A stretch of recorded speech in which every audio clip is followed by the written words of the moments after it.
அன்பார்ந்த எனதருமை யூடியூப் நேயர்களுக்கு வணக்கம். இதுவும் ஒரு முக்கியமான பதிவு தான்.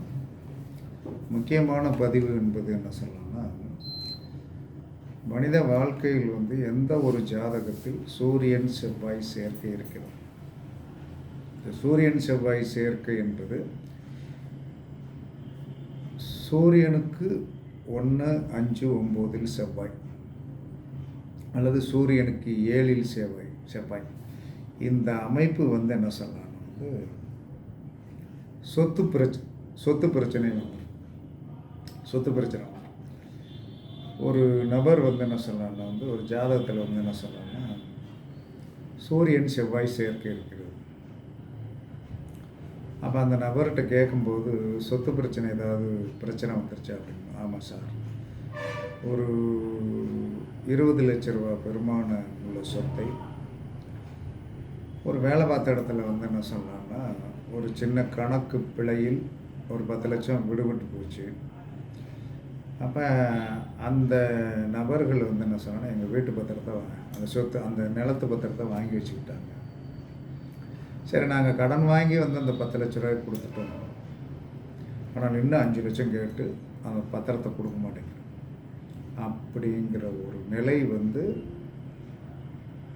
நீங்கள் யார் ஒருவருடைய ஜாதகத்தில் சூரியன் செவ்வாய் சேர்க்கை, சூரியனுக்கு 1, 5, 9 செவ்வாய், 7 செவ்வாய், சூரியனுக்கு 7 செவ்வாய் இதெல்லாம் இருக்கிறதோ, சூரியனுக்கு 2 செவ்வாய் இருக்கக்கூடாது. இருந்துச்சுன்னா அங்கே சொத்து பிரச்சனை வந்துடும். ஏதாவது அதில் ஒரு சொத்தில் என்ன சொன்னான்னா நமக்கு என்ன சொன்னான்னா இழப்பீடுகளை கொடுக்க வேண்டியது வரும். இழப்பீடுகள் வந்துடும் அல்லது பங்காளி பிரச்சனை வந்துடும். அப்போ இந்த பங்காளி பிரச்சனை வந்துடும் அப்படின்னு சொல்லி வரும்போது நம்ம மேக்சிமம் அடுத்த சந்ததிகளுக்கு அந்த சொத்தில் எந்த வித பிரச்சனையும் இல்லாமல் நீங்கள் பண்ணி கரெக்ட் பண்ணி கொடுத்துட்டு போகணும். இல்லைன்னா என்ன சொன்னா இன்னொருத்தன் ஆவிக்கிறதுக்கு ரெடி ஆகிருவான். இதுதான் சூரியன் செவ்வாய் சேர்க்கை. இன்னொரு சூரியன் செவ்வாய் சேர்க்கையுடைய இன்னொரு ரகசியம், தொழிலில் பிரச்சனை கண்டிப்பாக உண்டு. இது ஒரு யோகம்னு எல்லாரும் சொல்லிட்டு இருக்காங்க. இது ஒரு யோகம் கிடையாது. சூரியன் செவ்வாய் சேர்க்கை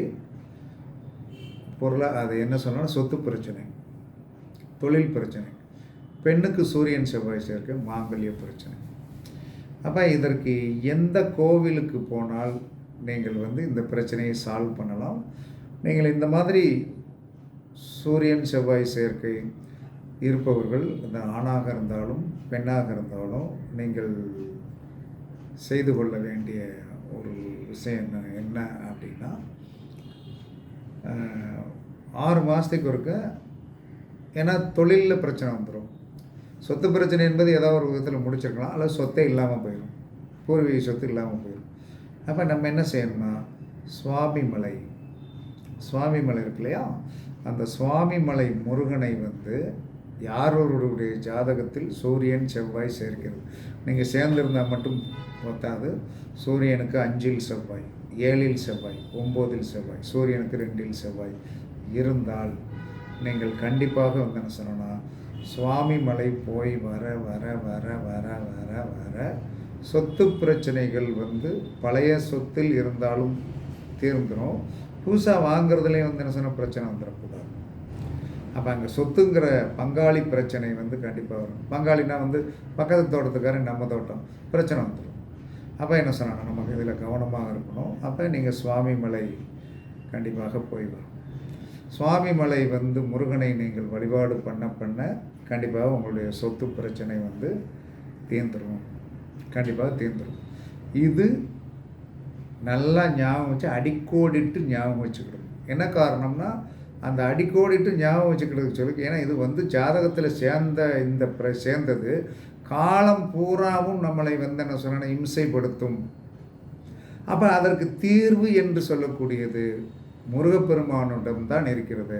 அந்த முருகப்பெருமானுடைய இதில் என்ன சொல்லலாம்னா நீங்கள் உங்களுடைய ஜாதகத்தில் எப்போ போகணும்னு ஒரு கேள்வி இருக்கு இல்லையா, எப்போ போகணும்னா சூரியன் நின்ற இடத்தில் சந்திரன் வரும்போதோ அல்லது செவ்வாய் நின்ற இடத்தில் சந்திரன் வரும்போதோ, இதை மட்டும் கணக்கு பிடிங்க.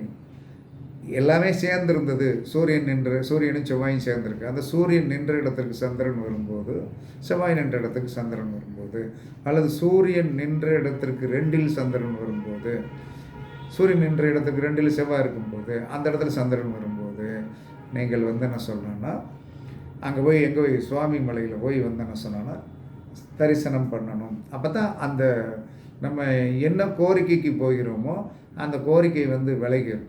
இப்போ என்ன சொல்லணும்னா, சூரியனுக்கு 5ல் செவ்வாய். அப்போ சூரியனுக்கு 5ல் செவ்வாய் இருக்கிற இடத்துக்கு சந்திரன் வரும்போதும், சூரியனுக்கு 9ல் செவ்வாய் இருக்கிற இடத்துக்கு சந்திரன் வரும்போதும், சூரியனுக்கு 7ல் செவ்வாய், அந்த செவ்வாய் இருக்கிற இடத்துக்கு சந்திரன் வரும்போது, சூரியனுக்கு 2ல் சந்திரன் வரும்போதும் நீங்கள் என்ன செய்ய, அந்த இடத்துல செவ்வாய் இருக்கும். அந்த நாளில் போனீங்கன்னா இந்த சூரியன் செவ்வாய் சேர்க்கை சொத்து பிரச்சனையை தீர்த்துரும். அதற்கடுத்து என்ன சொல்கிறாங்கன்னா தொழில் சார்ந்த விஷயத்தில் இருக்கிற பிரச்சனையை தீர்த்துரும். பெண்களுக்கு மாங்கல்ய தோஷத்தை கண்டிப்பாக, ஏன்னா அந்த சூரியன் செவ்வாய் சேர்க்கை இளம் வயது விதவைன்னு சாஸ்திரம் சொல்லுது. அது இந்த சுவாமி மலைக்கு போயிட்டு வந்தீங்கன்னா கண்டிப்பாக தீரும். இது ஒரு சூத்திரம். அதற்கடுத்து செவ்வாய் சந்திரன், அதற்கடுத்து செவ்வாய் சனி. செவ்வாய் சந்திரன் சேர்க்கை பார்வை, செவ்வாய் சனி சேர்க்கை பார்வை. செவ்வாய்க்கு 1, 5, 9ல் சனி, 2ல் சனி, 7ல் சனி. செவ்வாய்க்கு 1, 5, 9ல் சந்திரன், 7ல் சந்திரன், 2ல் சந்திரன் இருப்பதெல்லாம் அது ஒரு பிரச்சனைக்குரிய வாய்ப்பை கண்டிப்பாக கொடுக்கும். சிக்கல் அப்படின்ட்டான். செவ்வாயும் சந்திரனும் சேர்ந்தால் சசிமங்கல யோகம்னு சொல்லுவீங்க. செவ்வாயும் சனியும் சேர்ந்தால் குடும்பமே என்ன சொல்கிறாங்க, ரெண்டாகி பிரச்சனை ஆகி போயிடும். இது எல்லாமே இந்த செவ்வாய் சந்திரன் சேர்க்கை, செவ்வாய் சனி சேர்க்கை சண்டையைத்தான் கொடுக்கும். அப்போ சண்டை பிரச்சனை அதை சார்ந்த எந்த கட்டத்தில் இருக்கிறோ அதில் நம்ம பிரச்சனையில் இருப்போம். அப்போ இருக்கிறதுனால என்ன சொல்கிறாங்கன்னா, நீங்கள் என்ன செய்யணும், இந்த பிரச்சனைக்கு தீர்வு என்ன சொல்கிறாங்கன்னா, சிக்கலில் இருக்கின்ற முருகனை வழிபாடு பண்ணணும். எப்படி வழிபாடு பண்ணணும்? செவ்வாய் நின்ற இடத்திற்கு சனி இருக்கின்ற இடத்திற்கு சந்திரன் வரும்போதும், செவ்வாய்க்கு 1, 5, 9, 7, 2ல் சனி இருந்தால், சனிக்கு 1, 5, 9, 7, 2ல் செவ்வாய் இருந்தால், இந்த இடங்களுக்கு சந்திரன் வரும்போது நீங்கள் இந்த சிக்கல் முருகனை வழிபாடு பண்ணி வந்தீர்கள் என்று சொன்னால் கண்டிப்பாக உங்களுக்கு வெற்றி கிடைக்கும். அதிலிருந்து பிரச்சனையிலிருந்து தப்பிச்சிருவீங்க, கண்டிப்பாக தப்பிச்சிருவீங்க. அதனால் இந்த ஆதிபத்தியமுடைய அமைப்பில் யார் இருந்தாலும் என்ன சொல்லணும், தாராளமாக நீங்கள் என்ன சொல்லணும், சிக்கல் முருகனை பிடித்து கொள்ளுங்கள். கண்டிப்பாக உங்களுக்கு வெற்றி, பிரச்சனை எல்லாமே தீர்வுக்கு வழி கிடைச்சிடும். அதனால் எப்பயுமே இந்த கிரகச்சேர்க்கைக்கு உண்டான கோயில்களை நாம் வழிபாடு பண்ணும்போது இலகுவாக சில விஷயங்களை நம்மளால் ஜெயிக்க முடியும். இல்லைன்னா என்ன சொன்னா ஜெயிக்க முடியாது. அப்போ என்ன சொல்லலாம்னா, சில இன்னும் நிறையா கிரகச்சேர்க்கைக்கு ஒவ்வொரு விதமாக பதில் சொன்னால் தான், ஒவ்வொரு டாப்பிக்கில் 2 பாயிண்ட் சொன்னால் தான் உங்களுக்கு ஈஸியாக புரியுங்கிறதுக்காக இப்போ செவ்வாய் சூரியன், செவ்வாய் சந்திரன், செவ்வாய் சனிக்கு என்ன சொன்னோன்னா எந்த கோவில் நம்ம சொல்லியாச்சு. அப்போ இந்த கோயிலில் என்ன சொன்னோன்னா உங்களுக்கு பிரச்சனை கண்டிப்பாக இந்த சேர்க்கையால் கண்டிப்பாக இருக்கும். அப்போ செவ்வாய் சனி சேர்க்கை என்பது ஒரு கொடூரமானது. செவ்வாய் சந்திரனும் சேர்க்கக்கூடாது. அப்போ ஏன்னா சதுப்பு நிலம் மாதிரி. இப்போ சதுப்பு நிலத்துக்குள்ளே காலில் வச்சுட்டோம்னா என்ன சொல்லணும்னா, ஒரு காலை ஊனணும்னா இன்னொரு காலை தூக்கும்போது ஒரு கால் உள்ளே இறங்கிடும். சரி, இன்னொரு காலை அட்ஜஸ்ட் பண்ணி தூக்குவோம்னா இது உள்ளே இறங்கிடும். அப்போ காலத்து வரைக்கும் உள்ளே போயிடும். இதுதான் செவ்வாய் சந்திரன் சேர்க்கை. செவ்வாய் சனி சேர்க்கை என்பது குடும்பத்தை என்ன சொல்ல ஒன்றுமில்லாமல் ஆக்கிடும். உறுதியாக குடும்பத்தை ஒன்றுமில்லாமல் ஆக்கிடும். அதனால் இதற்கு முருகனே தீர்வு, முருகன் தான் தீர்வு. இந்த சுவாமி மலை ஞாபகம் வச்சுக்கிடுங்க, சிக்கல் முருகப்பெருமானை ஞாபகம் வச்சுக்கிடுங்க. கண்டிப்பாக நீங்கள் என்ன சொல்லலாம், உங்களுடைய பிரச்சனை தீர்வதற்கு இது ஒரு அற்புதமான வழி. பயன்படுத்தி பாருங்கள். கண்டிப்பாக பிரச்சனை கண்டிப்பாக இருக்கும். இதை நீங்கள் போயிட்டு வந்தீங்கன்னா கண்டிப்பாக நல்லாயிருக்கும், எந்தவித பிரச்சனையும் இருக்காது என்று கூறி உங்களிடமிருந்து விடைபெறுவது சிபிபாறை ஜோதிடர் சாதி ராகவன் ஜெய பாலாஜி. சுகமே சொல்க, சுகமே சொல்க. வாழ்க வளமுடன், வாழ்க வளமுடன். வணக்கம், வணக்கம், வணக்கம்.